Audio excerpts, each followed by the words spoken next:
Silas Blackwood stands in the doorway, pistol aimed straight at Sam, his eyes cold as ice as he looks at Grace. If I can't have you, no one will. Billy, an 8-year-old boy, grabs the oil lantern, his hands trembling. But he knows what he has to do. It all started 1 year ago. The knock came on Christmas Eve soft against the wooden door. No one traveled in storms like this. No one walked 5 miles through snow that could bury a man. But she had.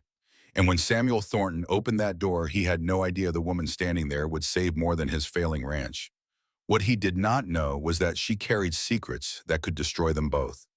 If you want to see what happens when faith meets the truth, stay with me until the end. The storm came down hard on the Wyoming plains. Thick snow swallowed the land until even the fences vanished beneath white drifts. On Christmas Eve of 1887, the Thornton Ranch sat alone in that frozen wilderness, a forgotten speck miles from the nearest town. The wind screamed through the cracks of the old cabin, shaking loose shutters like angry hands rattling a cage. Inside, a man named Samuel Thornton sat hunched near a dying fire, staring into embers that barely gave off heat. His hands were rough, scarred by years of work, now pressed together as if prayer alone could warm them. This ranch had once been his pride. It had been proof that a man with faith and hard work could build something lasting in a wild land. But 2 cruel winter sickness in the cattle and a failed harvest had stripped it bare. The barn now held only 4 weak cows' ribs showing through dull hides. The rest were gone dead or sold for nothing. Sam felt as empty as the land around him. He looked up at the mantel where a faded photograph rested. It showed a younger Sam standing beside a woman with soft eyes and a gentle smile. Hannah, his wife. Beside her, cradled in her arms, was their infant son, Thomas. Both were gone now, buried on a hill not far from the house. Hannah had died giving birth. Thomas had lived only 6 months before fever took him too. Their faith had died with them. Or so Sam believed. He had prayed through drought and disease, but the answers never came. God had turned his face away, or perhaps had never been listening at all. Sam rose slowly, bones creaking with the cold, and walked to the frosted window. Snow spun through the air like smoke, hiding the hills and the trail that led to town. His breath fogged the glass.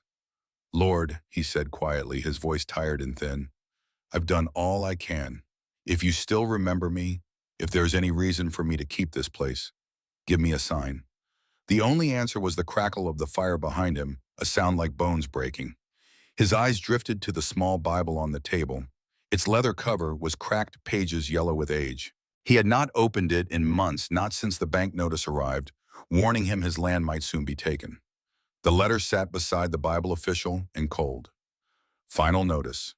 Foreclosure set for February 28th, 1888. 2 months away. 2 months to save a life's work or watch it die.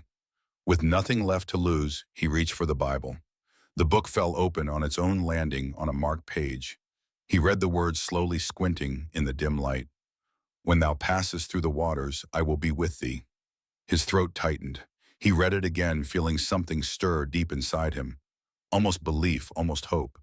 Then came a sound that did not belong in this frozen night. A knock soft and uncertain against the wooden door. Sam froze. No one came out this far in a storm. The roads were impassable. Even the mail rider had stopped coming weeks ago. The knock came again, firmer this time, more insistent. His heart thudded as he grabbed the lantern and crossed the room. The floorboards groaned beneath his boots. "Who's there?" he called over the howl of the wind. "Grace Winters," a woman's voice answered, trembling but steady. "From the Boston Matrimonial Agency. I'm your bride, Mr. Thornton." The word bride hit him like a physical blow. Months ago, in loneliness and despair, he had written a letter to that agency. He had poured out his failures, his doubts, his fear of dying alone on this godforsaken land. He had sent the letter but never followed up with the payment, assuming they would ignore an inquiry without funds. He had given up on the idea the same week his best cow died in the snow.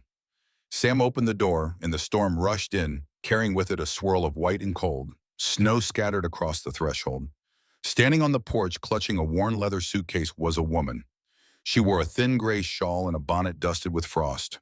Her cheeks were red from cold, but her blue eyes met his without fear, without pleading. There was dignity in the way she stood, spine straight, despite the shivering. "You shouldn't be out in this," Sam said, pulling the door wider.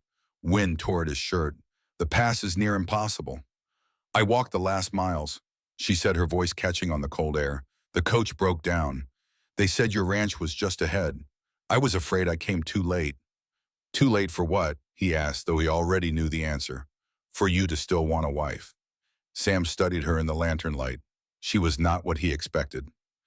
Younger, perhaps late 20s, with a face that had known hardship. Her dress was plain, but clean, mended carefully at the seams. The suitcase in her hand looked like it had traveled many hard miles. But there was something else in her expression. Something worn yet unbroken, as if life had tested her and failed to make her bow. You best stay the night, he said at last, stepping aside. Storm's not letting up. Relief washed over her face, subtle but real. Thank you, Mr. Thornton. She stepped inside and he closed the door behind her, shutting out the howling dark. The cabin suddenly felt smaller, the air charged with the presence of another human being. It had been so long since anyone else had stood in this room. Sam set the lantern on the table and watched as Grace Winters set down her suitcase and pulled off her wet shawl. Her movements were careful, deliberate. She hung the shawl on a peg by the door, then turned to survey the cabin. Her gaze took in the dying fire, the cold stove, the sparse furniture. She said nothing, but Sam saw her eyes linger on the photograph on the mantel. Your family, she asked quietly. Was one, he said. The word came out harder than he intended. She nodded, asking nothing more. Instead, she moved to the fireplace and knelt before it. Sam watched, puzzled, as she began rekindling the flames with practiced hands. She added kindling from the stack beside the hearth, adjusting the logs until the fire began to grow, casting warmth and light back into the room. You've been letting the flame die, she said gently, not looking at him. I've been letting everything die, he muttered.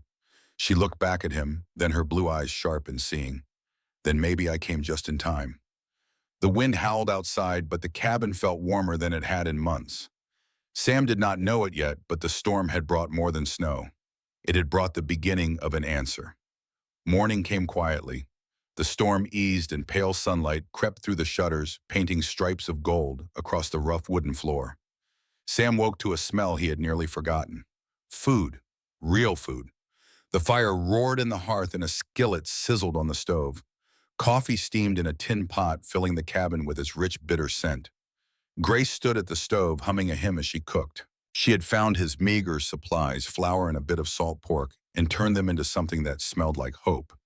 Sam sat up slowly on his bedroll, unsure if he was still dreaming. You're up early, he said, his voice rough from sleep. Old habit, she replied, not turning from the stove. I used to teach school. Mornings come easy. She had slept on the floor near the fire, he realized. He had offered her the bed, but she had refused, insisting she was fine with a blanket and the warmth of the hearth. Now she moved through his kitchen as if she had always been there, as if this were her home and not the house of a stranger. They ate together in silence. Before touching her food, Grace bowed her head and prayed, her lips moving softly, words too quiet for him to hear. Sam watched her, feeling something tight in his chest loosen just a fraction. When had he last prayed before a meal? When had he last felt grateful for bread? You came a long way, he said, finally breaking the silence. For a man who didn't send payment. The agency forwarded your letter to me before they knew about the payment, she said, meeting his eyes. I read it.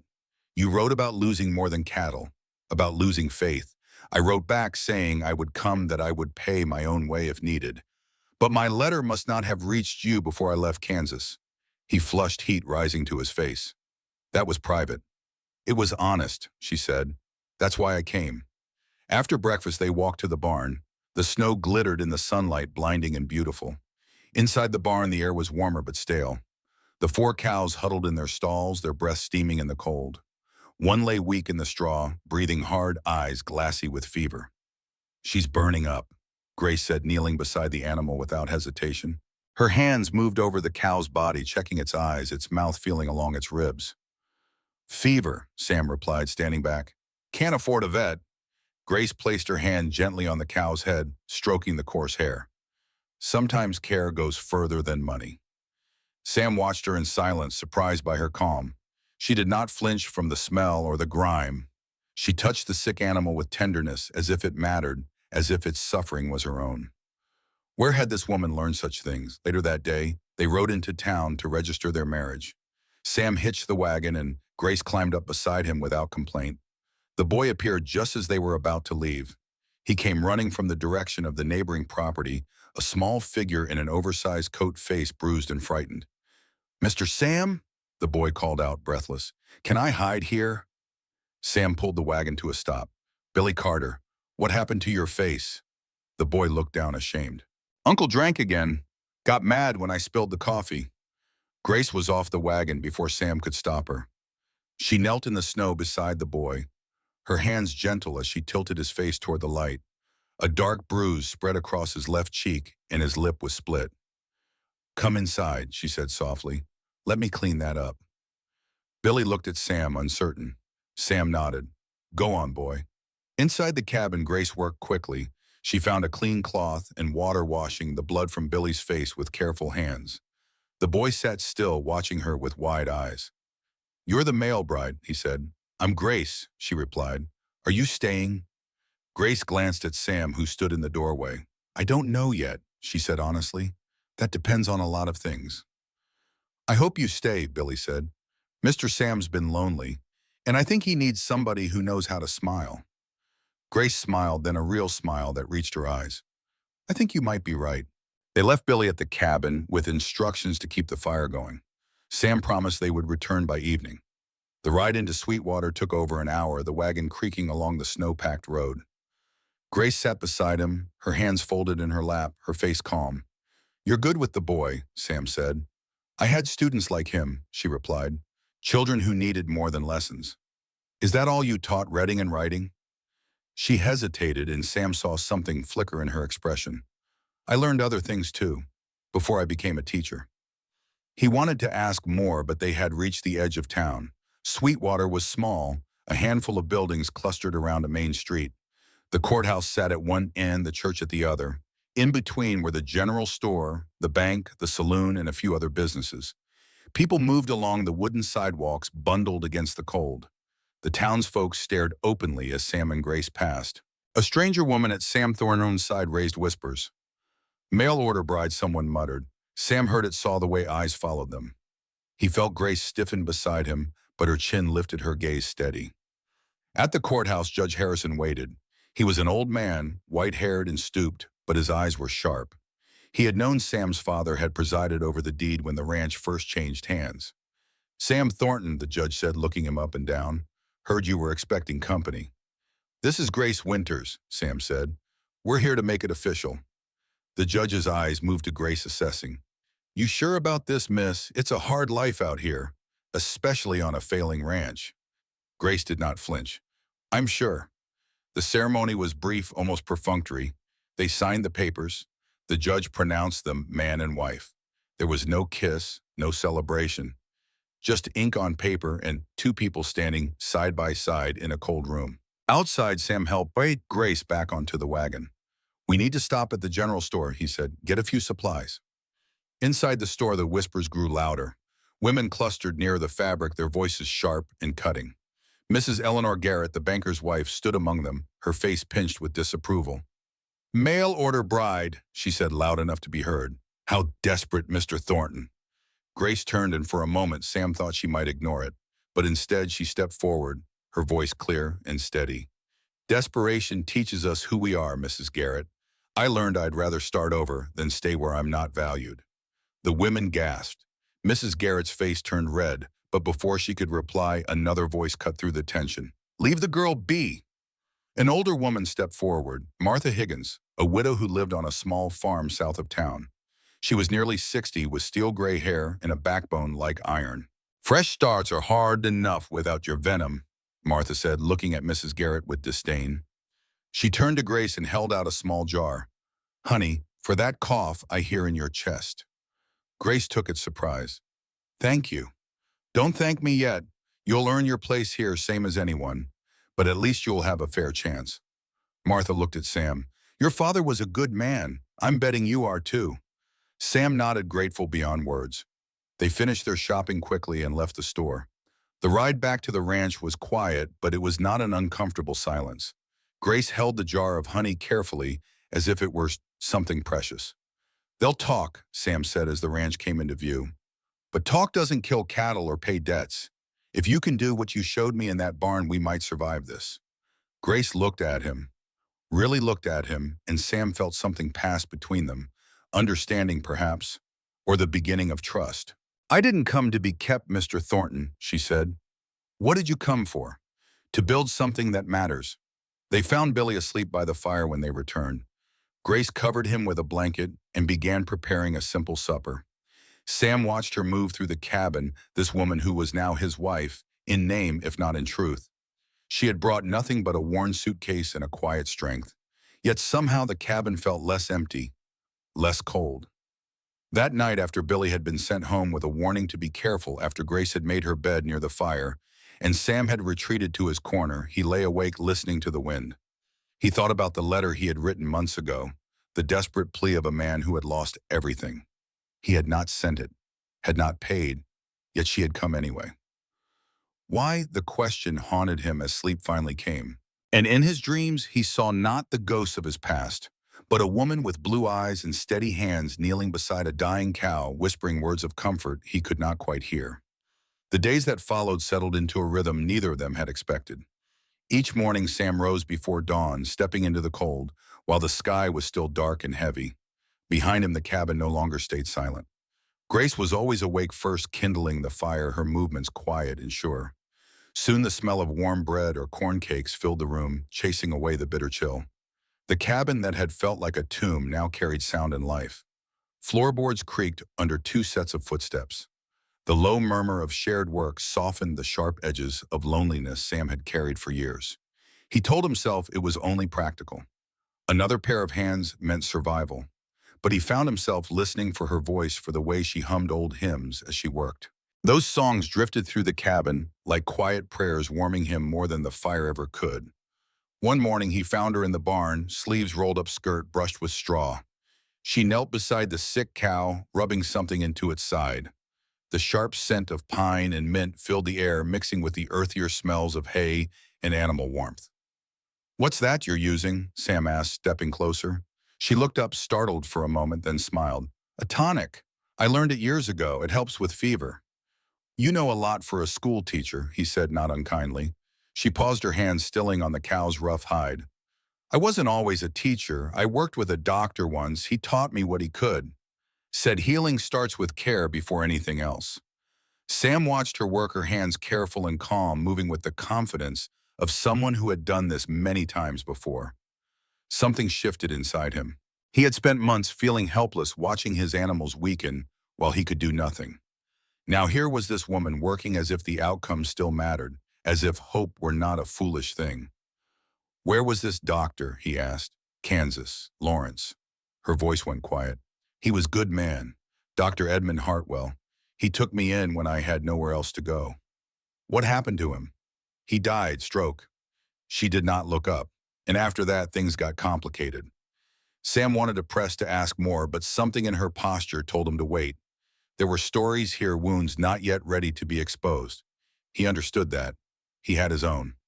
That afternoon, Grace asked to accompany him into Sweetwater again. Sam hesitated. The town had not been kind during their last visit, but she insisted, saying she wanted to register herself properly, to let people see she was not hiding. The ride was quiet, the horses' hooves crunching over packed snow. As the town came into view, Sam noticed Grace straighten her shoulders, squaring herself as if preparing for battle. Inside the general store, heads turned. People whispered, some curious, some cruel. Sam felt his jaw tighten as he heard the muttered comments. "She won't last the winter. Too soft. Too strange." Grace pretended not to hear. She picked up a length of cloth, examining it with interest. "This would brighten the windows, don't you think?" she asked Sam, her voice steady. Her calm unsettled the whispers. It was harder to mock someone who refused to be diminished. When they left, Sam spoke low. "You shouldn't have to hear that." "People speak from fear," she said. "They don't recognize faith when it's still growing."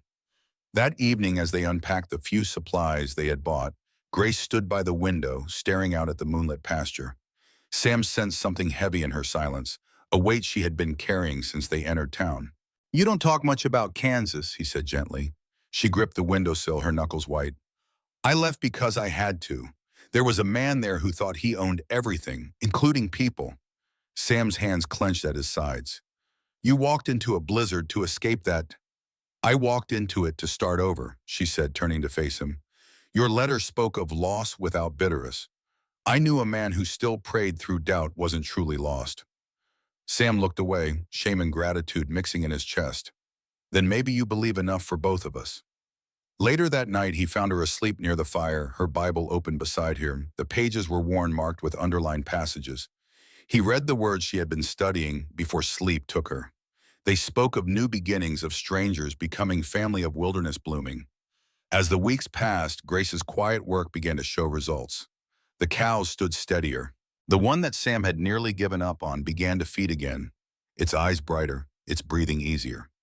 Grace had found moldy hay hidden at the bottom of the storage shed and insisted they burn it.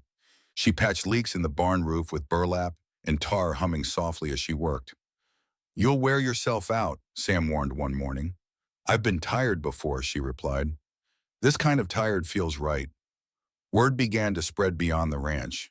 A neighbor stopped by with a sick mule. Grace hesitated, then helped, her hands gentle and sure. Another came with a fevered dog. She never asked for payment.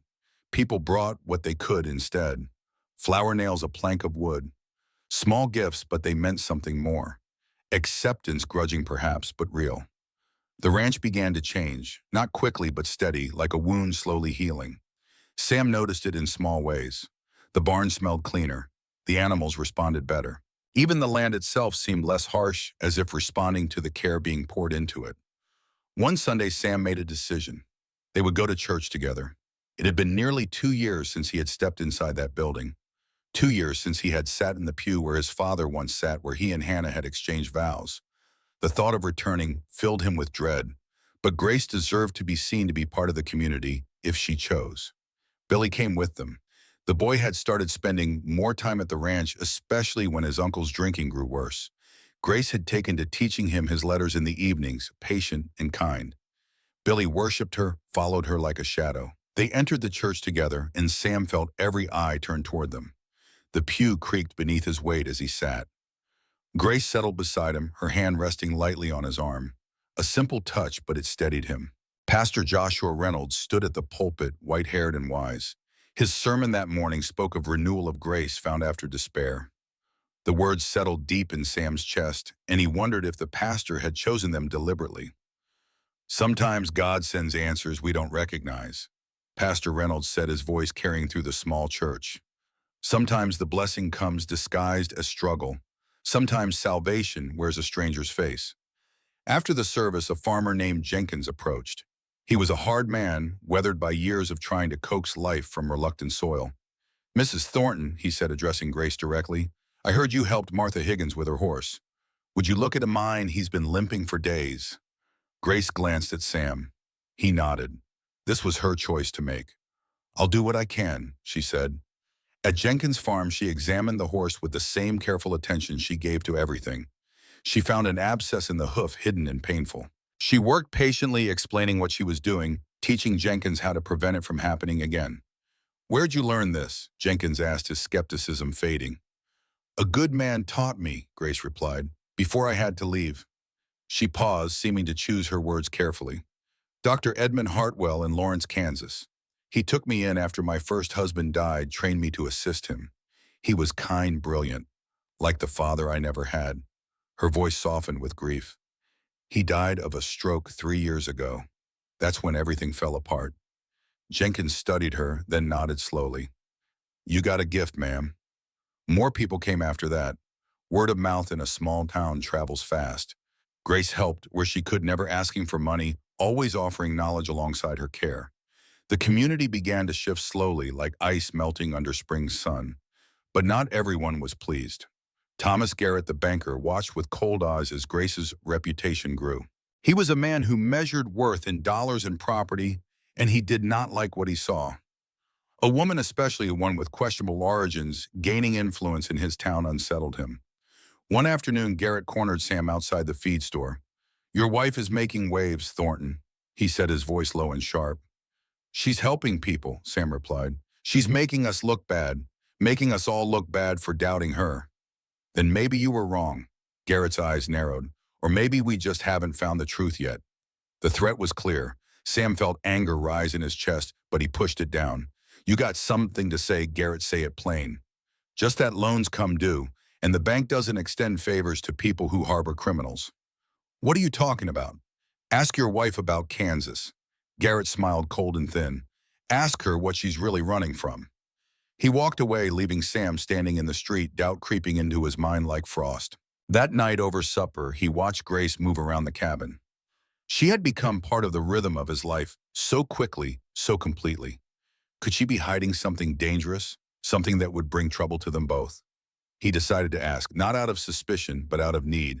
If they were to survive this, whatever this was, they needed truth between them. Grace, he said after Billy had gone home, Garrett said something today about Kansas. She stiffened her back to him. What did he say? That you're running from something, that you're hiding. She turned slowly, her face pale but composed. I am running, I told you that. But from what exactly? She sat down across from him, her hands folded on the table. There was a man, Silas Blackwood. He was rich, powerful. When Dr. Hartwell died, Silas claimed I owed him money, debts the doctor supposedly left. He offered to forgive everything if I married him. Sam felt cold spreading through his chest. You refused. I refused. And he made me pay for it. Her voice was steady, but her eyes held pain. He said I killed my husband. My first husband. Your first husband. I was married before, very young, to a blacksmith named John Winters. He drank. He was cruel. She met Sam's eyes without flinching. He died falling off his horse, drunk. But Silas spread rumors that I poisoned him, created a scandal, had me run out of town. Did you? Sam had to ask, though he already knew the answer. No, Yem. The word was firm, final. But try proving your innocence when the richest man in 3 counties wants you destroyed. Sam reached across the table, covering her hand with his. I believe you. Her eyes widened, tears threatening. Why, boss? Because I've watched you these past weeks, seen how you care for things, for animals, for Billy, for this broken down ranch. He squeezed her hand gently. That's not the heart of someone who kills. Grace broke, then tears spilling over. Sam came around the table and held her as she cried, her body shaking with the release of fear and shame she had carried alone for too long. When the tears finally stopped, she pulled back, wiping her eyes. Thank you, she whispered. For what? For seeing me. Not what they said I was, but who I actually am. They sat together in the firelight, and for the first time since she arrived, Sam felt the distance between them begin to close. Not a race, not yet, but narrowing, like 2 people on opposite sides of a river, finally seeing a bridge. The crisis came on a frozen morning, 3 weeks after Grace had arrived at the Thornton Ranch. Sam woke to find the weakest calf lying motionless in the barn, its breathing shallow and labored. The animal's eyes had gone glassy and foam gathered at the corners of its mouth. Sam had seen this before. Last winter, he had lost 3 calves to the same symptoms.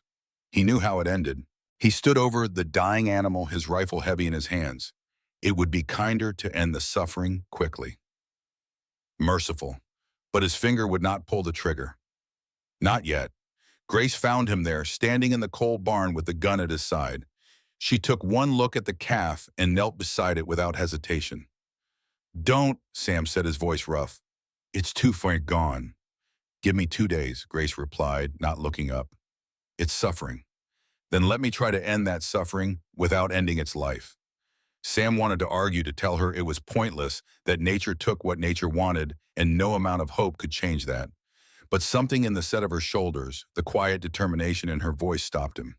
He lowered the rifle. 2 days, he said, then we do what needs doing. Grace worked through that first day with a focus that bordered on obsession. She set up what she called a clinic in the corner of the barn, laying out clean straw and blankets. She mixed herbs whose names Sam did not know, grinding them with water into thick pastes. Comfrey, root, willow bark, garlic. The smells were sharp and medicinal, cutting through the earthier sense of hay and animal warmth. She tube-fed the calf every hour, her hands gentle but firm. When the animal tried to resist, she whispered to it in a voice so soft Sam could barely hear. Not words of comfort exactly, but something deeper. a kind of covenant between healer and patient. I will not give up on you if you do not give up on yourself. Billy appeared at midday, having run all the way from his uncle's property. The boy's face was flushed from cold and exertion. I heard the calf was dying, he said, breathless. Can I help? Grace looked at him, then at Sam. Sam nodded. You can fetch water, Grace said, fresh and cold from the pump. The calf needs to stay cool. Billy threw himself into the work with the earnestness of a child desperate to be useful. He ran back and forth from the pump arms, straining under the weight of the buckets. Grace showed him how to wet the cloths and lay them gently over the calf's body, how to check for fever by feeling the inside of its ears. That night, none of them left the barn. Grace refused to sleep. Billy dozed fitfully in the straw, waking every hour to help with the water. And Sam sat watching, torn between hope and the bitter certainty that hope was a lie he could no longer afford to believe. Near midnight, Sam broke the silence. Why do you care so much? He asked. It's just an animal. Grace looked at him, her face shadowed in the lantern light. I couldn't save Dr. Hartwell when he had a stroke. Couldn't save my reputation when Silas destroyed it. But I can save this. The honesty in her voice cut through Sam's defenses. He found himself speaking before he could stop the words. My son died in my arms, he said quietly. Thomas. Fever took him in 3 days. I prayed every hour. Bargained with God, offered him anything. His voice broke. He died anyway. I felt his last breath against my chest. Grace set down the medicine she had been preparing and moved to sit beside him. You didn't deserve that. Neither did you deserve what Silas did, or what your husband did before that. They sat in silence for a long moment, two broken people in a coal barn keeping vigil over a dying calf. Then Grace spoke again. Maybe God's answers don't always look like we expect. Sam wanted to believe her hair, but belief was a muscle he had not used in years, and it ached with the effort. The second day was worse. The calf stopped responding to the medicine. Its breathing grew more ragged, more desperate. Billy cried silently in the corner, his small shoulders shaking. Sam gripped the rifle, knowing the time had come. But Grace kept working. Her hands never stopped moving. She adjusted the position of the animal to help it breathe. She changed the cool cloths. She fed it drop by drop, coaxing life back into a body that seemed ready to surrender. Grace, Sam said gently, it's time. No, Ishay, you did everything you could. It's not enough. Her voice was fierce now, almost angry. It has to be enough, Sam understood then. This was not about the calf. It was about every loss she had suffered, every time life had taken something from her without asking, without mercy. This was her standing against the darkness and refusing to let it win. Dawn came cold and gray. Sam had dozed off, despite himself slumped against the barn wall. He woke to Billy's excited voice. Mr. Sam, Mrs. Grace, look. The calf was standing, wobbly, uncertain, but standing. Its eyes were clearer, and it nuzzled against its mother seeking milk. Grace sat back on her heels, her face streaked with tears and exhaustion. Sam could not speak. The sight of that small animal alive against all odds broke something open inside him. He sat down hard in the straw and cried for the first time in 2 years. Great shaking sobs that came from somewhere deep and wounded. For Thomas, for Hannah, for the years of grief he had carried alone. Grace's hand came to rest on his shoulder, warm and steady. You haven't lost everything yet. After that day, something shifted, not just in Sam, but in how people saw Grace. Word spread through Sweetwater and beyond. The Thornton woman saved a dying calf, used nothing but plants and prayer. Some called it a miracle. Others called it skill. But no one called it luck. The church service that Sunday was different. Sam noticed it immediately. People nodded to Grace as she entered. A few women smiled. It was not acceptance exactly, not yet. But it was the beginning of something.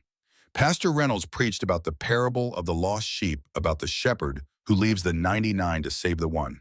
His eyes found Grace in the crowd, and Sam saw the intentionality in the choice of scripture. The message was clear. One life matters. One soul is worth the effort. After the service, people lingered. Usually they scattered quickly, eager to return to their farms and their work. But today they gathered in small groups talking, and several approached Grace directly. Martha Higgins came first, as Sam had known she would. The old woman had a gift for reading the wind, for knowing which way the town would blow. "My cow's been off her feed," Martha said without preamble. "Wondered if you might take a look." Grace glanced at Sam. He nodded and they followed Martha to her small farm at the edge of town. The cow stood in it to stay listless and dull-eyed. Grace examined it carefully, checking its mouth, its eyes feeling along its belly. "Mastitis," she said finally. "Infection in the udder. It's painful. Can you help?" "I can try." Grace worked for over an hour, showing Martha how to apply warm compresses, how to massage the infected area, how to watch for signs of improvement or worsening. She left Martha with instructions and a small bundle of herbs. "No charge," Grace said when Martha tried to pay. "We help each other. That's how communities survive." More people came after that.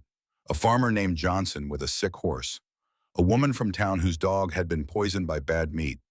Each time Grace helped. Each time she asked for nothing. And each time people brought what they could anyway. A sack of flour, a bundle of firewood. Small kindnesses that added up to something larger. But not everyone was pleased with Grace's growing reputation. Thomas Garrett watched from the shadows, his jaw tight with displeasure. The banker was a man who thrived on other people's failures, who measured his own success by how much others owed him. Grace's independence, her refusal to need his approval or his money, threatened something fundamental in his worldview. And so he began to plan. The first sign of trouble came on a Wednesday afternoon. Sam had ridden into town to pick up supplies, leaving Grace at the ranch with Billy. When he arrived at the general store, the clerk handed him a telegram along with his order. "Came this morning," the clerk said, his voice carefully neutral. "Thought you should see it right away." Sam opened the envelope, his hands suddenly cold despite the warmth of the store. The message was brief and brutal. "Warrant issued for Grace Winters, stop. Theft, medical, property, stop, Kansas, Marshall en route, stop, arrived Sweetwater Week, February 10. Stop." The words blurred as Sam read them again. February 10th, that was less than 2 weeks away. He looked up at the clerk, saw the mixture of curiosity and pity in the man's eyes. By tomorrow, the whole town would know. By the day after, everyone within 50 miles would have heard. Sam rode home faster than was safe, the wagon bouncing over frozen ruts. He found Grace in the barn teaching Billy how to properly clean a horse's hoof. She was laughing at something the boy had said, her face bright and unguarded. The sound of her laughter stopped when she saw Sam's face. "Billy," she said quietly, "go check on the chickens." The boy left reluctantly, casting worried glances over his shoulder. When he was gone, Grace straightened her hands, still holding the hoof pick. "What happened?" Sam handed her the telegram. He watched her face as she read it, saw the color drain from her cheeks, saw her hands begin to tremble. She read it twice, then a third time, as if hoping the words would change. "February 10th, she whispered. "That's 2 weeks." "We'll fight it," Sam said, hearing the desperation in his own voice. "Get a lawyer. Show them it's all lies." "With what money, Sam? You can barely pay the loan." The truth of it hung between them. The bank notice was still sitting on the mantel, counting down the days until foreclosure. They had no resources to fight a legal battle, and especially not one that would require traveling to Kansas. Grace folded the telegram carefully, her movements precise and controlled. "I'll turn myself in, go back to Kansas, face the charges." "Like hell you will. If I run, I look guilty. If I go back, maybe I can prove my innocence." "You think Silas Blackwood will let truth matter? He owns that town, Grace. He owns the judge, probably the sheriff too." Sam heard his voice rising, felt the anger and fear mixing into something dangerous. "This is a trap. This isn't your fight. You're my wife, that makes it mine." Grace stared at him, and Sam saw something flicker in her eyes. Surprise, perhaps, or realization. "On paper, Sam," she said softly, "we barely know each other." The words hit harder than she probably intended, because they were true in a way. They had known each other for only a few weeks, shared a cabin, shared work, shared small kindnesses. But there were still walls between them, places neither had dared to venture. Sam took a breath, trying to steady himself.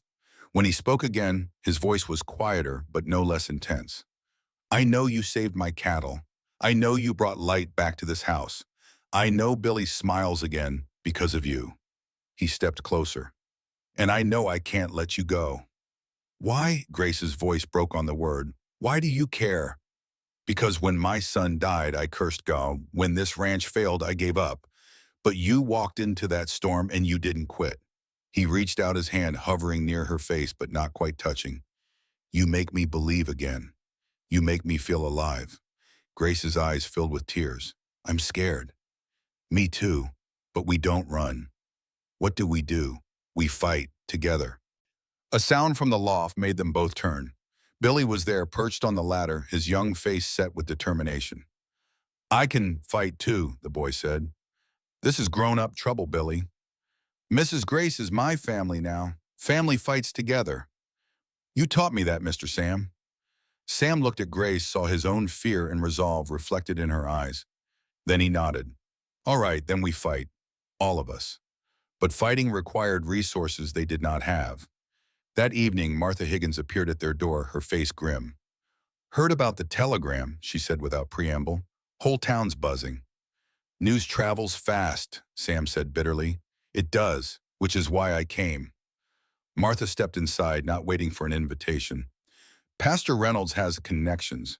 Denver lawyer owes him a favor from way back. Woman named Margaret Hartwell. Grace's head snapped up. Hartwell, as in Edmund Hartwell. His sister. She practices law in Colorado. Reynolds already sent word. She's coming. Hope flared in Sam's chest, but he forced it down. Hope was dangerous. Hope led to disappointment. When should be here within the week, maybe sooner if the roads stay clear. 3 days later, trouble arrived from a different direction. Thomas Garrett appeared at the ranch just after dawn, accompanied by 2 men Sam did not recognize. The banker sat tall in his saddle, his face set with smug satisfaction. Mr. Thornton, Garrett called out, we need to discuss your loan. Sam stepped onto the porch, aware of Grace watching from the window. I paid December. Next payment isn't due till February 28th. I've received concerning information about your wife. Garrett pulled a folded paper from his coat.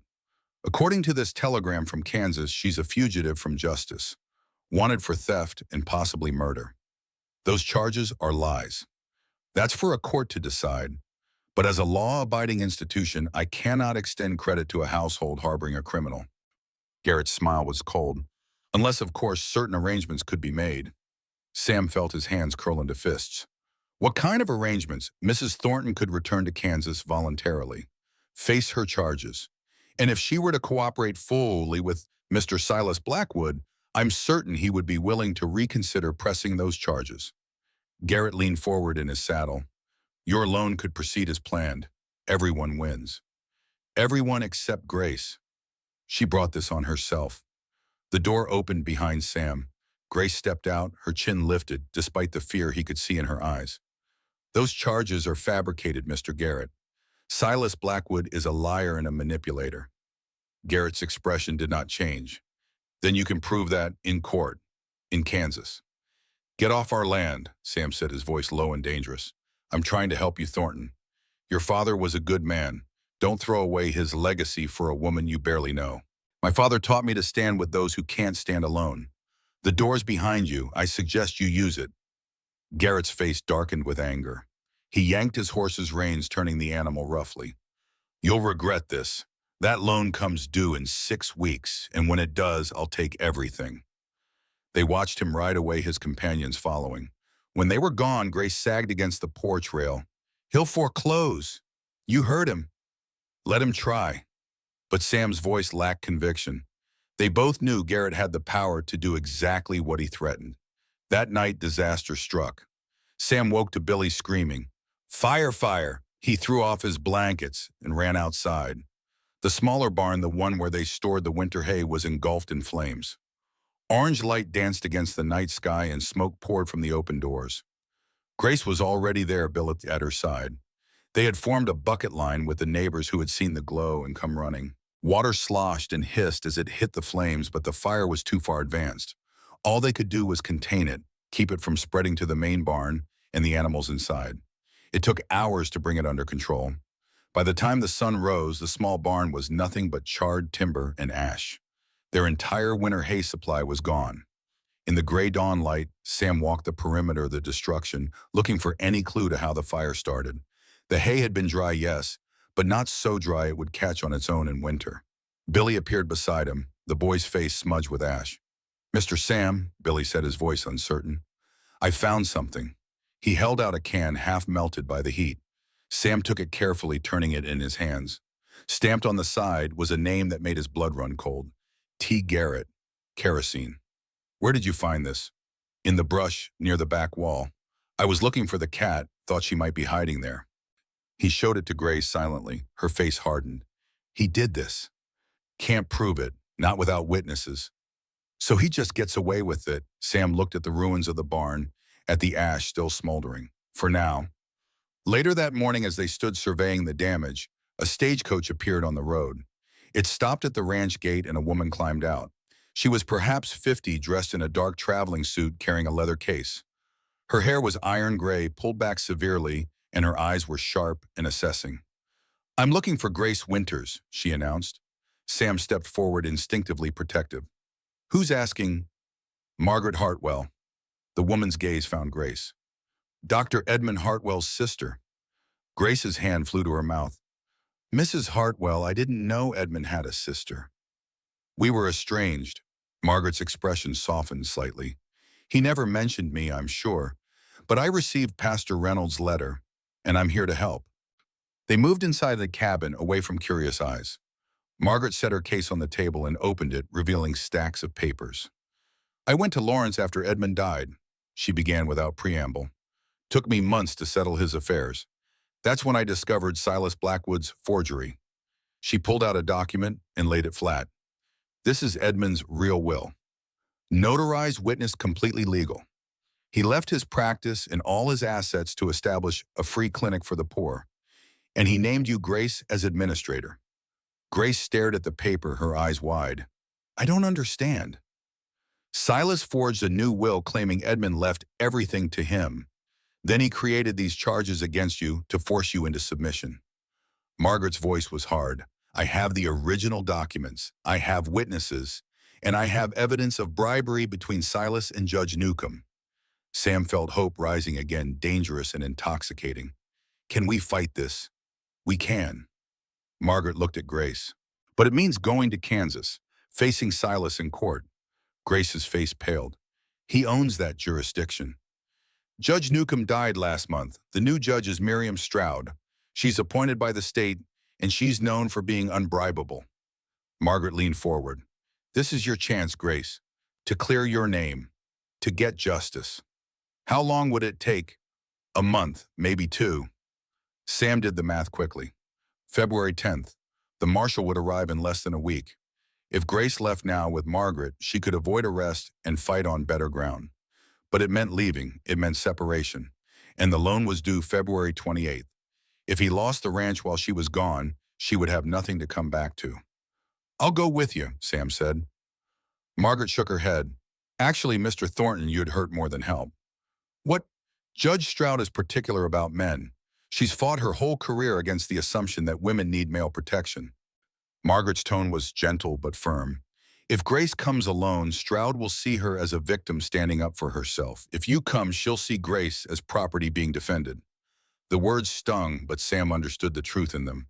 Grace needed to prove her independence. She needed to show she could fight her own battles. "This is your choice," he said to Grace. "Not mine." Grace looked between them, her face showing the weight of the decision. "If I go and I lose, then we figure out the next step," Sam said, "together." "You'd really wait for me." Sam took her hands in his, feeling the calluses that had formed from weeks of hard work. "I'd wait a lifetime." The words hung in the air between them, heavy with meaning. Neither of them had fully acknowledged until now. Then Grace rose onto her toes and kissed him. It was brief, chaste, a brush of lips that nonetheless sent heat through Sam's entire body. "Come back to me," he whispered against her mouth. "I will. I promise." Billy cried when Grace told him she was leaving. The boy clung to her, his face pressed against her skirt. "Don't go, Mrs. Grace." She knelt down to his level, her hands gentle on his shoulders. "I have to, sweetheart, but I'll come back." "You promise." "I promise, and I keep my promises." The next morning, Margaret's carriage stood ready. Sam helped Grace pack her small bag, tucking his mother's silver locket among her things. "So you remember you have a home," he said. Grace's fingers closed around the locket. Her eyes were bright with unshed tears. I'll remember. They stood together in the cold dawn and Sam memorized her face. The curve of her cheek, the exact blue of her eyes, the way her hair caught the early light. He did not know when he had started loving her. Perhaps it had been gradual, building slowly over weeks. Or perhaps it had been instant that first night when she walked out of the storm. But he loved her now completely and terrifyingly, and he had to let her go. The carriage pulled away, wheels crunching over frozen ground. Sam and Billy stood watching until it disappeared over the hill. The ranch felt emptier than it had even before Grace arrived, because now he knew what it was like to have life in these walls, and the absence of it was unbearable. She'll come back, won't she? Billy asked, his voice small. Sam put his hand on the boy's shoulder. I have to believe that. But belief was hard, and the weeks ahead would test it in ways Sam could not yet imagine. The days after Grace left felt like walking through water. Everything moved slower, sounded quieter, meant less. Sam threw himself into work with desperate energy, trying to outrun the emptiness that filled every corner of the cabin. But work could not fill the silence where her humming used to be. It could not replace the smell of bread baking or the sight of her bent over a sick animal, whispering words of comfort. Billy came every day, sometimes staying overnight when his uncle's drinking grew particularly bad. The boy tried to help fetching water and feeding the animals, but his eyes constantly drifted to the road, watching for a carriage that would not come for weeks. How long till she gets back? He asked for the 10th time. Month, maybe 2. Sam replied the same answer he had given before. That's forever. It felt like forever. Sam had not realized how much Grace had become woven into the fabric of his days until she was gone. He found himself setting 2 plates at breakfast before remembering, found himself listening for her footsteps, found himself talking to the empty air, sharing observations about the cattle or the weather before catching himself mid-sentence. Martha Higgins brought food twice a week, claiming she had made too much and did not want it to go to waste. Sam knew it was charity, but he was grateful for it. He had little appetite, but Billy needed to eat. You're pining, Martha said bluntly one afternoon, setting a pot of stew on the table. I'm managing. You're half a man without her. Anyone can see it. Sam did not argue. It was true. A letter arrived from Grace 2 weeks after her departure. The handwriting was familiar now, the loops and curves he had seen in the margins of her Bible. Sam opened it with shaking hands. The words were carefully chosen, giving little away in case the letter was intercepted. She spoke of Denver's cold, of Margaret's kindness, of the legal proceedings that were moving slower than hoped. But between the lines, Sam read her loneliness, her fear, her longing. She ended with a single sentence that he read over and over until he had it memorized. The door you opened is the one I dream of walking through again. He wrote back immediately, filling pages with news of the ranch, of Billy's progress, with reading of Martha's continued help. He did not mention the loan hanging over his head like an executioner's blade, did not mention the nights he could not sleep, or the way the cabin felt like a tomb. He ended his letter with words that felt inadequate, but were all he had. Come home when you can. We're waiting. The first week of February brought a cold snap that froze the water in the troughs and made the cattle huddle miserably in the barn. Sam worked from dawn until long after dark, breaking ice and hauling feed. His hands cracked and bled. His back ached, but the physical pain was easier than the other kind. On February 8th, 2 days before the marshal was scheduled to arrive, a rider appeared at the ranch. He was a hard-looking man in his 50s, wearing a federal badge and carrying himself with the authority of someone used to being obeyed. Samuel Thornton, the man called out. Sam stepped onto the porch, every muscle tensing. Who's asking? Deputy Marshal Wade, I'm here for Grace Winters. She's not here. Wade's eyes narrowed. Where is she? Gone, left weeks ago. Gone where? Sam crossed his arms. None of your business. The marshal dismounted, his hand resting casually on his gun. Obstruction of justice is a serious crime, Mr. Thornton. So is harassing innocent people. Let me see that warrant. Wade pulled a folded paper from his coat and handed it over. Sam read it carefully, looking for any flaw, any irregularity. The legal language was dense, but the meaning was clear. Grace Winters was wanted for theft of medical property and suspicion of murder in the death of John Winters. This warrant was issued by Judge Newcomb, Sam said, handing it back. He's been dead for over a month. Wade's expression flickered. The warrant's still valid. Is it because I'm pretty sure Dad Judge can't issue legal documents? Sam stepped forward. And even if he could, you got no jurisdiction here without the local sheriff. Sheriff Collins is in Cheyenne, won't be back till Thursday. Federal warrant supersedes local authority. Then you can wait for the sheriff to confirm that. Till then, you're trespassing. Wade's jaw tightened, his hand moved closer to his gun. Sam did not flinch. Behind him, he heard the cabin door open.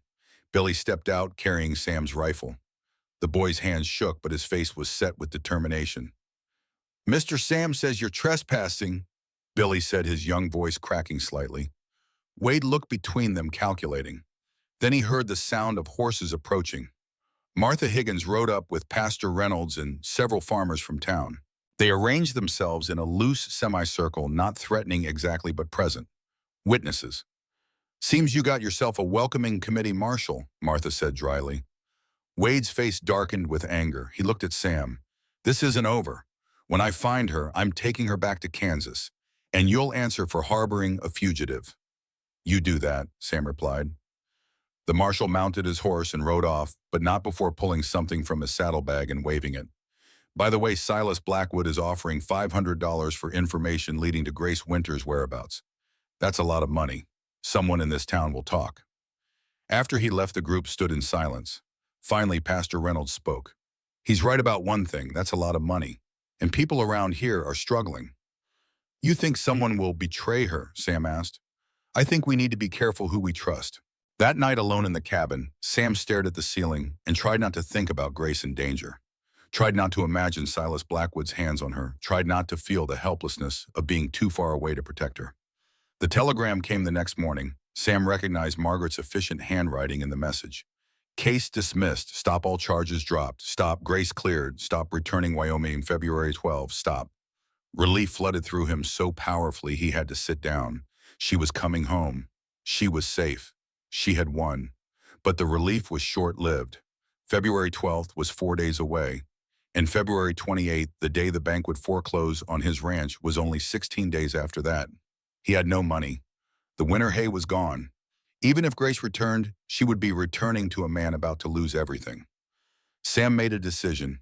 He called a meeting at the church, asking anyone who could spare a few dollars to help. He had never been good at asking for charity, had always prided himself on standing alone. But this was not about pride anymore. This was about survival. The turnout was better than he expected. Martha came, of course. Pastor Reynolds. Several farmers whose animals Grace had treated. Even some of the women who had initially scorned her showed up shamefaced but willing to contribute. "I need to raise $2,000, Sam said, his voice steady despite the humiliation of the admission. "The bank is foreclosing. I'm asking for help." People dug into their pockets. Martha gave $50, a sum that must have represented months of her savings. A farmer gave $30. The store owner gave $20. Pastor Reynolds opened the church fund and contributed $100. By the end, they had raised $800. Sam felt the weight of it in his hands. It was more than he had any right to expect. More than he deserved. But it was not enough. "I'm grateful," he said, his throat tight. "More than I can say, but I'm still short $1,200. The room fell silent. No one had that kind of money. Not in a town like Sweetwater. Not in the middle of winter. Thomas Garrett had been watching from the back of the church. Now he stepped forward, his smile cold and satisfied. "I might be able to help with that," he said. Sam's hands curled into fists. "I don't want your help, Garrett. Hear me out. I'm a businessman. I understand investments." Garrett pulled out a contract. "Sign over half the ranch to me. I'll pay the loan. You keep the other half. Everyone wins. Except that half won't support a family." "Then maybe your wife should have thought about that before she ran from the law." Sam stepped forward, murder in his eyes. Pastor Reynolds caught his arm. "Not here," the pastor said quietly. "Not in God's house." Garrett smiled wider. "Think about it, Thornton. You have until the 28th. After that, you lose everything anyway." He left the church, and Sam stood there feeling the eyes of the town on him. Pity, sympathy, but no solutions. The day Grace was supposed to return, a storm rolled in. Not as fierce as the blizzard that had brought her to his door that first night, but bad enough to close the roads. Sam stood at the window, watching snow fall and trying not to think about carriages overturned about Grace, freezing in a ditch somewhere between a Denver and home. Billy sat at the table pretending to read, but really just staring at the same page. "She'll make it," the boy said as much to himself as to Sam. "She will," Sam agreed, praying it was true. But night fell and no carriage came. Sam paced the cabin like a caged animal. He built up the fire, prepared food she might want when she arrived, checked the road every few minutes. Nothing. He was about to give up and try to sleep when Billy called out from the window. "Someone's coming." We rushed to look. Through the swirling snow, he could just make out a figure on foot struggling through the drifts. Whoever it was carried a small bag and moved with exhausted determination. Sam grabbed his coat and ran outside. The cold hit him like a fist, but he barely noticed. He ran toward the figure, his boots sinking into snow with every step. It was Grace. She looked up as he approached her, face pale with cold and exhaustion. Snow clung to her hair and clothes. She had walked, he realized. Walked miles through a storm to get home. "I came back," she said, her voice barely inaudible over the wind. "I can see that."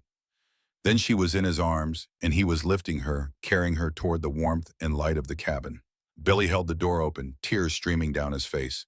"Mrs. Grace, you're home." Sam set her down by the fire, and Billy threw himself at her, hugging her with all the fierce love an 8-year-old could muster. Grace held him tight, her eyes closed, and Sam saw her lips moving in what might have been prayer or might have been simple gratitude. When Billy finally let go, Grace looked up at Sam. Her eyes held questions. "How are you? Did you manage? Do you still want me here?" Billy suddenly stiffened, his eyes moving to the window.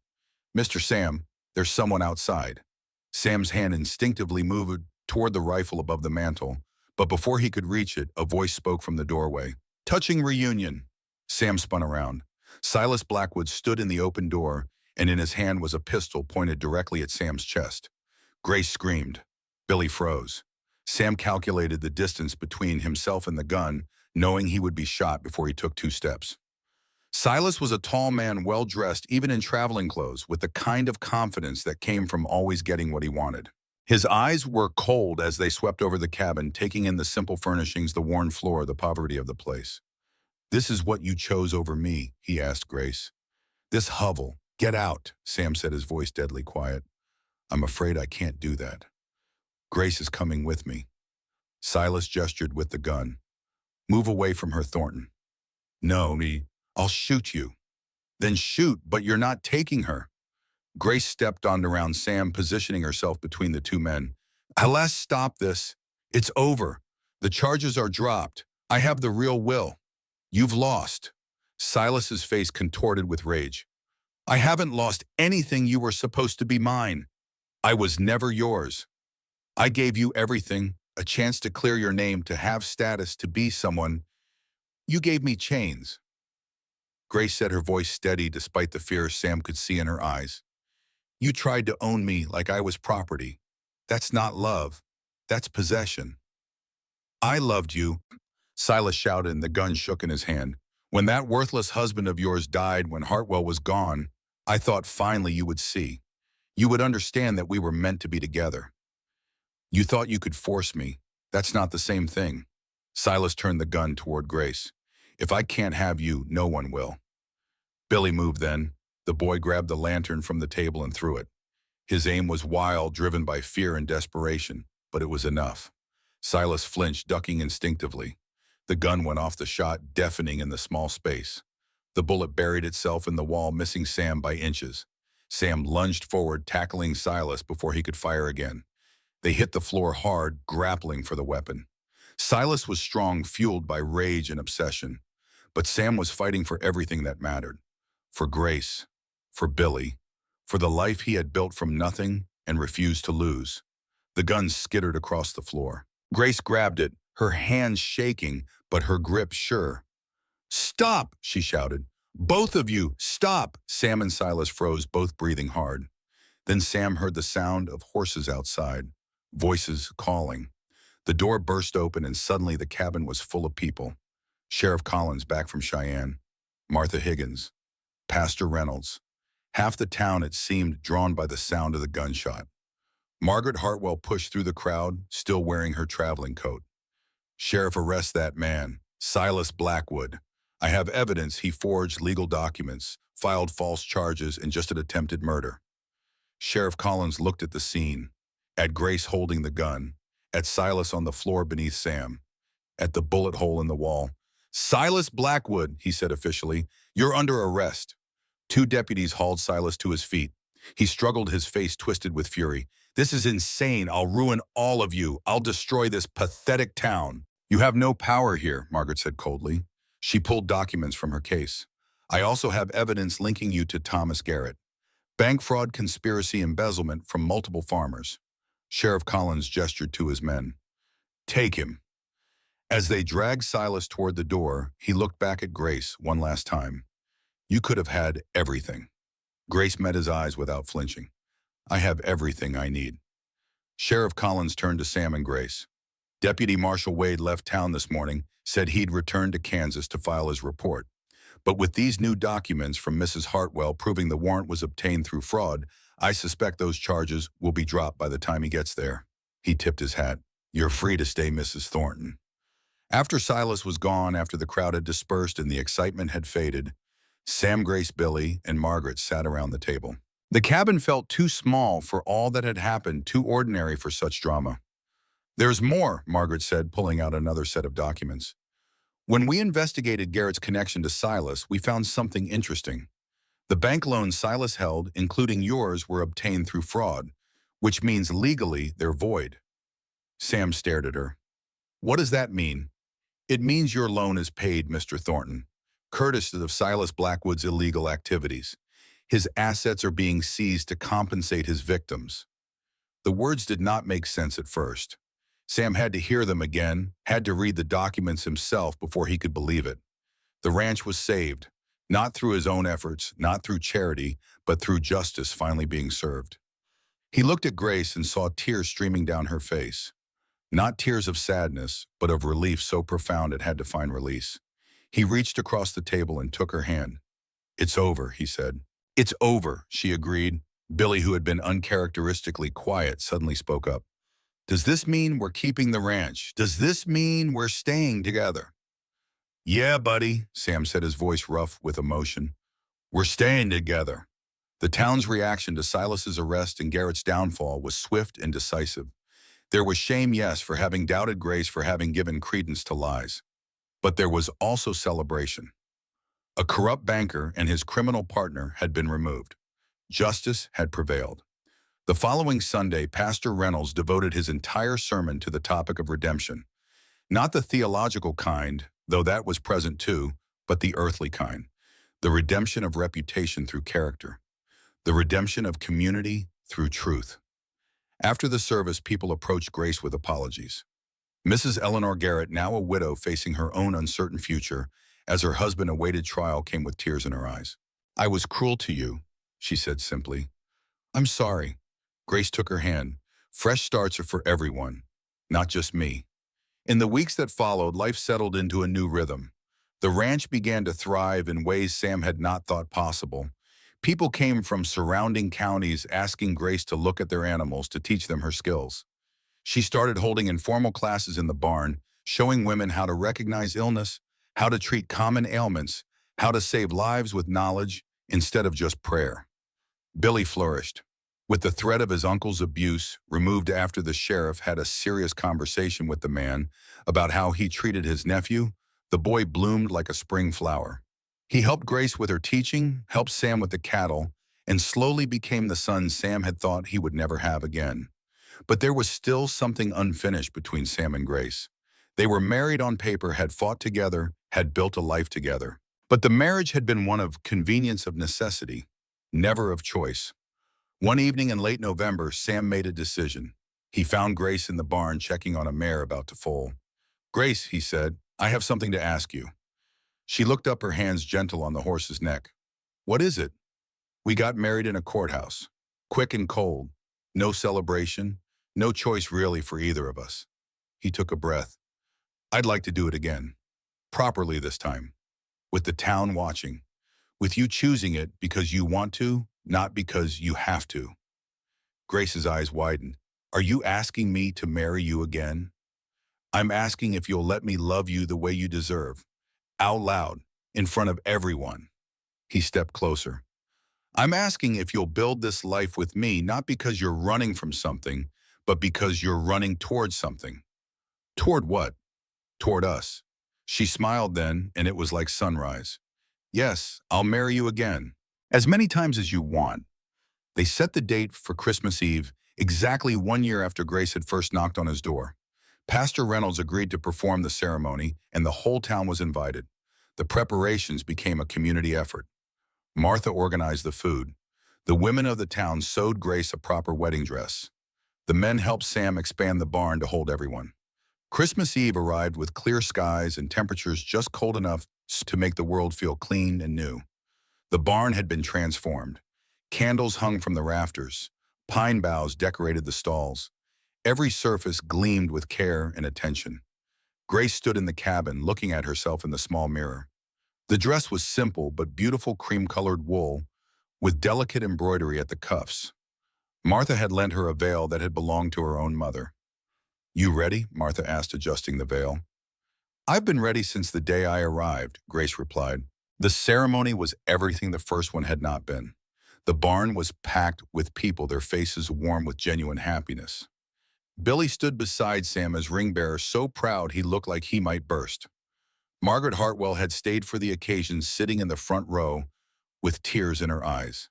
Pastor Reynolds stood before them, his weathered face gentle with understanding. We gathered today to witness a miracle, he began. Not the kind written about in Scripture, though those are real too, but the everyday kind, the kind where two broken people find each other in a storm and decide to build something new. He looked at Grace and Sam. Samuel Thornton, Grace Winters Thornton, you have walked a hard road to get here, loss, betrayal, fear, but you walked it together. And in doing so, you showed this community what faith really looks like. Not the absence of doubt, but the choice to keep going despite it. Sam took Grace's hands in his.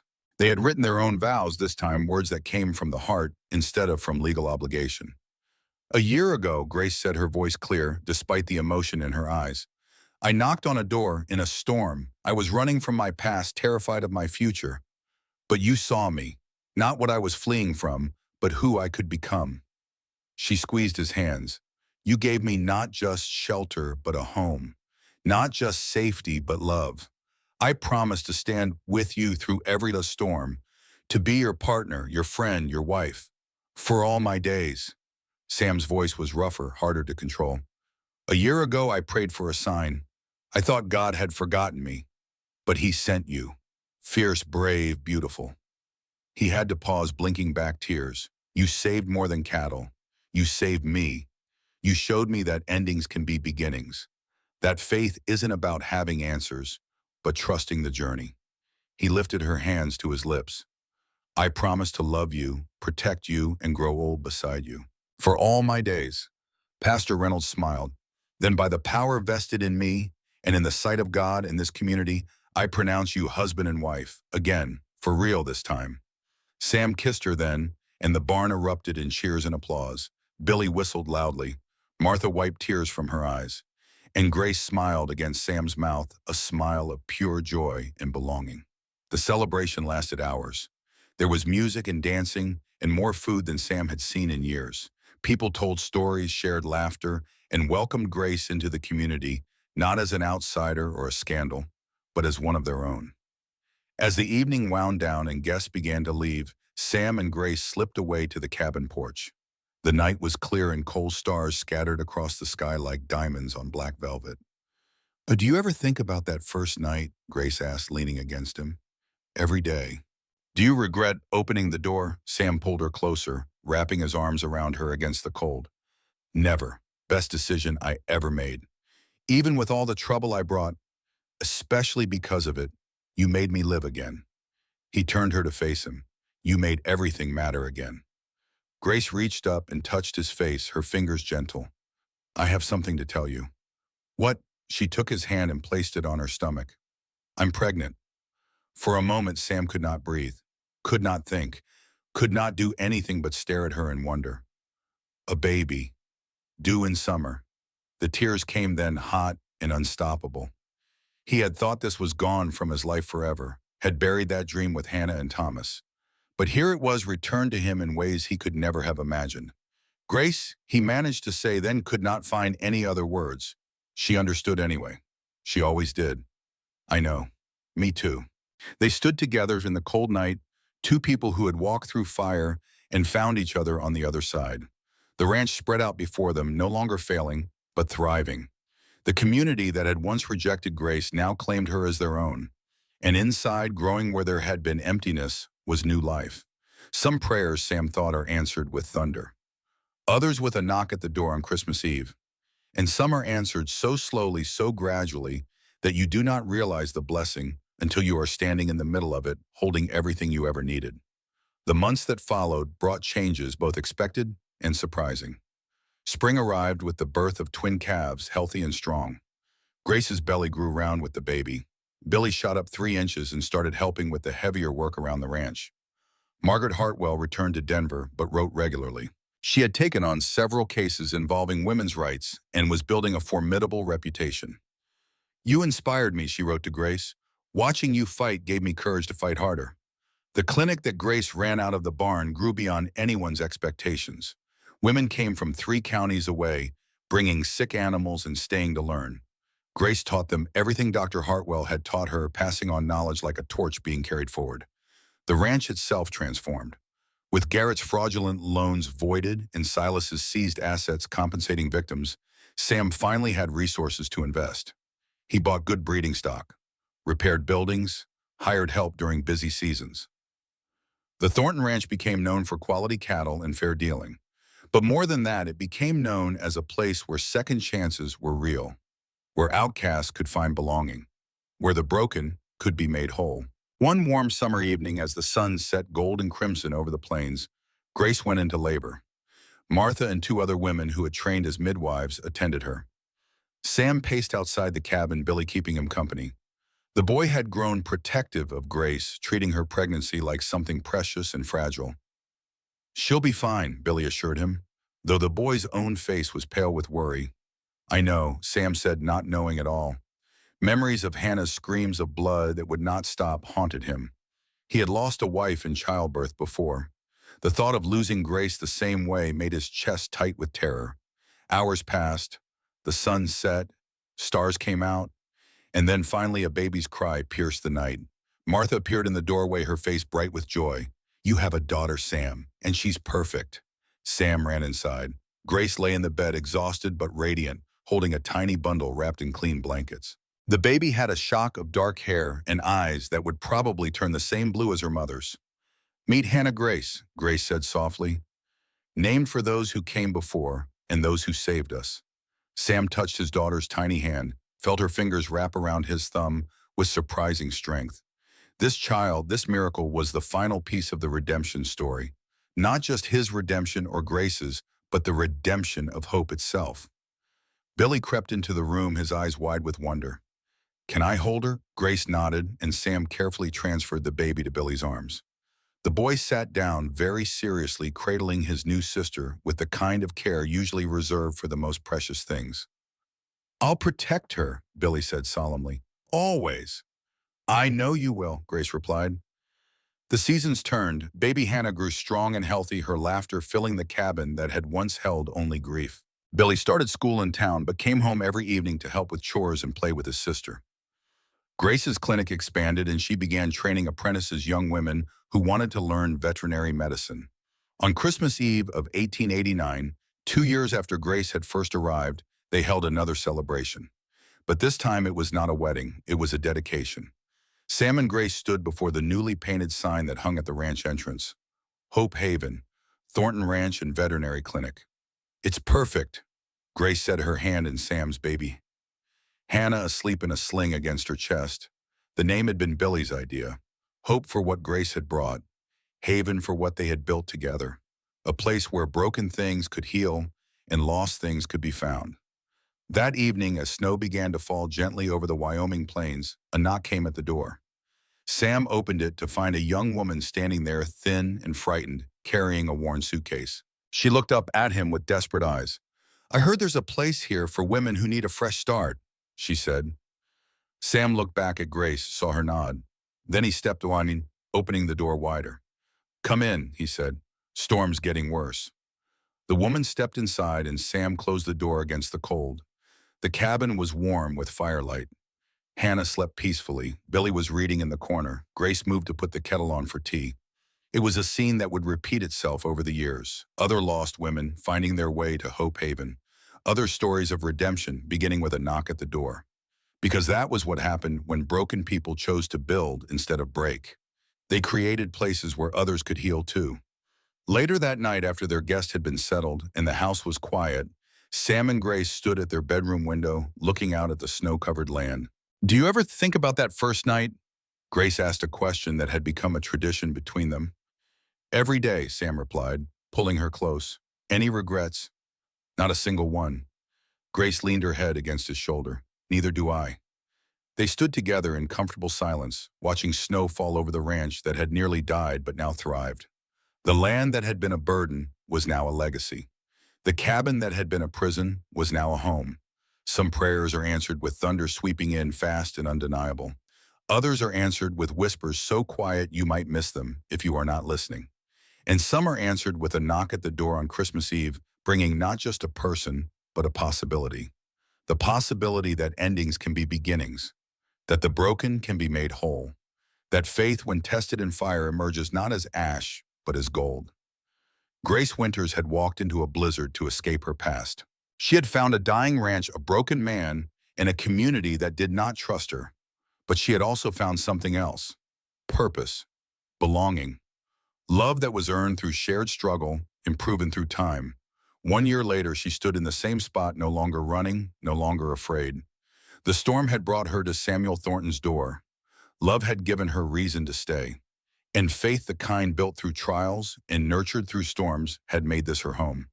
In the years to come, Hope Haven would grow beyond anything they imagined that first night. More apprentices would train under Grace, carrying her knowledge to other communities. More lost souls would find refuge within its walls. More miracles, small and quiet, would unfold in barns and cabins across the Wyoming plains. But it all began with a simple choice: a man choosing to open a door, a woman choosing to walk through it, and both choosing day after day to build something worth keeping. The snow continued to fall soft and steady, covering the world in white. Inside the cabin, the fire burned warm. Hannah Grace slept in her cradle. Billy dreamed of tomorrow's adventures. And Sam and Grace held each other, grateful for storms that brought blessings in disguise. Some stories end with happily ever after. But the best stories, the truest ones, never really end at all. They just keep unfolding, season after season, choice after choice, love layered upon love, until what began as survival becomes legacy. And that legacy, built by two people who refused to give up when everything seemed lost, would endure for generations. A testament to the truth that redemption is always possible, that second chances are real, that love, when it is patient and kind and tested by fire, can transform not just two hearts, but an entire community. The door that opened on Christmas Eve 1887 never truly closed. It remained open, a beacon for the lost, a promise for the weary, a reminder that home is not just a place, but a choice. The choice to stay when leaving would be easier. The choice to love when fear seems safer. The choice to believe that tomorrow might be better than today, even when today has been unutterably hard. Grace and Sam had made those choices. And in making them, they had found not just each other, but themselves. Not just survival, but purpose. Not just existence, but life abundant and overflowing. As the clock struck midnight and Christmas Day began, they remained at the window watching their world sleep beneath its blanket of snow. Two people who had been strangers, then partners, then friends, and finally completely and irrevocably family. The journey had been hard, the cost had been high, but standing here now with everything they had built surrounding them, neither would change a single moment. Because every struggle, every tear, every dark night of the soul had led them to this, to peace, to joy, to home. And that, Sam thought as he kissed his wife's forehead, was worth more than all the gold in California, more than all the cattle on the plains, more than anything this world had to offer. It was simply and profoundly enough.